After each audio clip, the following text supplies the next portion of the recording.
On fait des fautes, mais on se soigne. Tous les jours, un comprimé audio effervescent pour améliorer son français.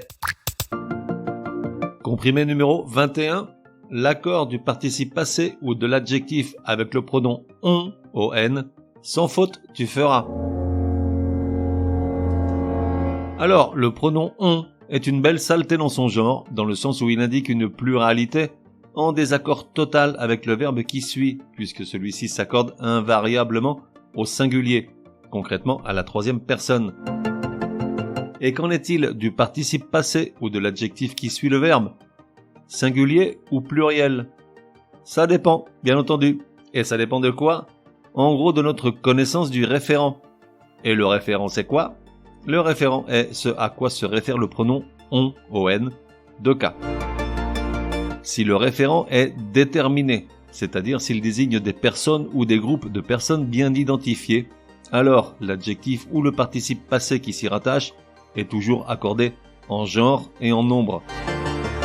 En revanche, si le référent désigne une personne ou un ensemble de personnes dont on ignore l'identité, un peu à la manière de quelqu'un, quiconque ou tout le monde, alors dans ce cas, le participe passé ou l'adjectif qui se rapporte au pronom on est un variable, c'est-à-dire au masculin et au singulier, puisqu'on ignore d'ordinaire le sexe et le nombre de personnes que le pronom on représente. Des exemples, vite des exemples. Martine termina de lécher son assiette et s'entendit demander par Patrick « Alors, on est rassasié ?» Rassasié et car se référant à Martine. Autre exemple. Martine, entre deux sanglots, parvint à dire à sa voisine « Patrick et moi, on s'est encore disputé. » Disputé et S, car se référant à Patrick et Martine. Allez, un dernier pour la route. Patrick a 2 doigts du divorce, songea qu'après tout, on n'est jamais mieux servi que par soi-même. Servi, I, car se référant à un ensemble non identifié.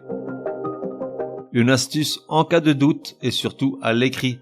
Il est préférable de substituer le pronom on par le pronom personnel nous, comme ça, pas d'embrouille. Par exemple, dans la phrase « Patrick et moi, on s'est encore disputé », il serait mieux de dire « Patrick et moi, nous sommes encore disputés ».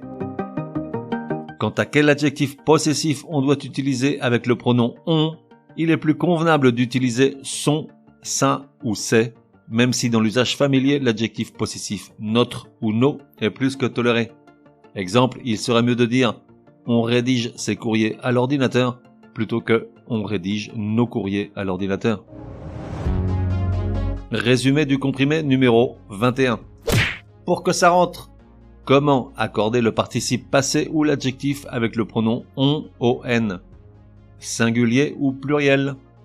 Si on se réfère à des personnes ou des groupes de personnes bien identifiés, alors l'adjectif ou le participe passé qui s'y rattache est toujours accordé en genre et en nombre.